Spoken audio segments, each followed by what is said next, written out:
ಆ, ಎಲ್ರಿಗೂ ನಮಸ್ಕಾರ. ನಾನೀಗ ನಿಮ್ಗೆ ಮೆಣಸಿನ್ಕಾಯಿ ತುಂಬಿ ಮಾಡ್ತಾರಲ್ಲ, ಮೊಸರುಗಾಯಿ ಅಂತ ಹೇಳ್ತಾರೆ, ತುಂಬಿದ ಮೆಣಸಿನ್ಕಾಯಿ ಅಂತ ಹೇಳ್ತಾರೆ, ಮತ್ತು ಬಾಳಕ ಮೆಣಸಿನ್ಕಾಯಿ ಅಂತ ಹೇಳ್ತಾರಲ್ಲ, ಅದನ್ನು ಏನು ಹಾಕಿ ಮಾಡ್ತೀನಿ ಅನ್ನೋದನ್ನು ಹೇಳ್ತೀನಿ. ಅದು ತುಂಬ ರುಚಿಯಾಗಿರ್ತೈತಿ ಮತ್ತು ಹಗುರಾಗಿರ್ತೈತಿ.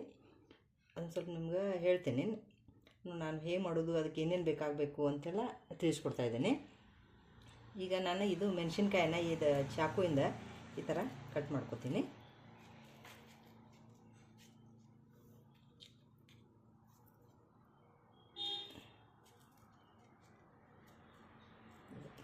ಇಷ್ಟು ಇದನ್ನು ಹೊಸ ಬ್ಲೇಡಿಂದನೂ ಸಹ ನೀವು ಈ ಥರ ಸಾವಕಾಶವಾಗಿ ಇದನ್ನು ಮಾಡಿಕೊಂಡ್ರೆ ಇದು ಇನ್ನೂ ಚೆನ್ನಾಗಿ ಬರ್ತದೆ.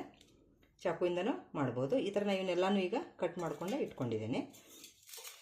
ಈಗ ಇದಕ್ಕೆ ಬೇಕಾಗಿರೋದು ಏನಪ್ಪ ಅಂತಂದರೆ, ಇದು ಕೊತ್ತಂಬರಿ ಕಾಳು, ಅದನ್ನು ಪೌಡ್ರ್ ಮಾಡಿ ಇಟ್ಕೊಂಡಿದ್ದೀನಿ. ಜೀರಿಗೆನ ಪೌಡ್ರ್ ಮಾಡಿ ಇಟ್ಕೊಂಡಿದ್ದೀನಿ. ಮತ್ತು ಇದನ್ನು ಮೆಂತೆ ಇರುತ್ತಲ್ಲ, ಮೆಂತೆನ ಮಿಕ್ಸಿ ಹಾಕಿ ಅದನ್ನು ಪೌಡ್ರ್ ಮಾಡಿ ಇಟ್ಕೊಂಡಿದ್ದೀನಿ. ಇದು ಉಪ್ಪು ಮತ್ತು ಇಂಗು. ಇದು ಸಣ್ಣದು ಸಾಬುದಾನಿ ಇರ್ತದಲ್ಲ, ಸಾಬುದಾನಿಯನ್ನು ಪೌಡ್ರ್ ಮಾಡಿ ಇಟ್ಕೊಂಡಿದ್ದೀನಿ. ಇದ್ರ ಜೊತೆಗೆ ಇದನ್ನೆಲ್ಲನೂ ಸೇರಿಸ್ಕೊತೀನಿ. ನೀವು ಬೇಕಿದ್ರೆ ಅದು ಸಣ್ಣ ಸಾಬುದಾನಿನ ನೆನೆ ಹಾಕಿನೂ ಇದ್ರ ಜೊತೆ ಸೇರಿಸ್ಕೋಬೋದು. ನೆನೆ ಹಾಕಿದ್ದನ್ನು ಅದನ್ನೆಲ್ಲ ನೀರೆಲ್ಲ ಬಸಿದು ಅದನ್ನ ಇದ್ರ ಜೊತೆ ಸೇರಿಸ್ಕೋಬೋದು. ಇದನ್ನು ಈ ಥರ ಎಲ್ಲ ಸೇರಿಸ್ಕೊಂಡು ಇದನ್ನು ಪೌಡ್ರ್ ಮಾಡ್ಕೊತೀನಿ. ಇದಕ್ಕೆ ಎಷ್ಟು ಬೇಕಾಗುತ್ತೋ ಉಪ್ಪು ಅಷ್ಟು ಹಾಕ್ಕೊಳ್ಳಿ. ಸ್ವಲ್ಪ ಜಾಸ್ತಿ ಉಪ್ಪಾದ್ರೂ ಅದು ರಾತ್ರಿ ನೀವು ಇದನ್ನು ತುಂಬಿ ರಾತ್ರಿ ಇಟ್ಬಿಡಬೇಕು. ಆವಾಗ ಅದು ನೀರು ಜಾಸ್ತಿಯಾಗಿ ಬಂದುಬಿಡುತ್ತೆ, ಹೊರಗಡೆ ಬಿಟ್ಟಿರುತ್ತದೆ. ಸೊ ನಿಮ್ಗೆ ಅದು ಉಪ್ಪು ಜಾಸ್ತಿ ಆದರೆ ಎಷ್ಟು ಬೇಕೋ ಅಷ್ಟನ್ನು ಹಿಡ್ಕೊಂಡು ಜಾಸ್ತಿ ಆಗಿದ್ದನ್ನೆಲ್ಲ ಅದು ಬಿಟ್ಬಿಡುತ್ತೆ. ಈ ಥರ ಇದನ್ನು ಪೌಡ್ರೆಲ್ಲ ಕಲಿಸ್ಕೋಬೇಕು.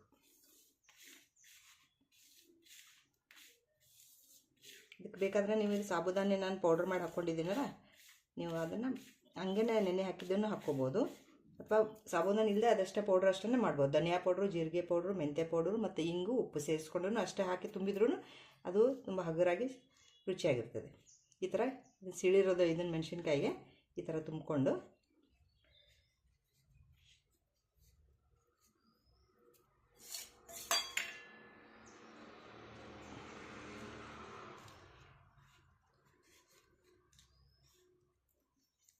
ಈ ಥರ ಫುಲ್ಲಾಗಿ ನೀವು ಹಾಕಬೇಕು. ಇದನ್ನು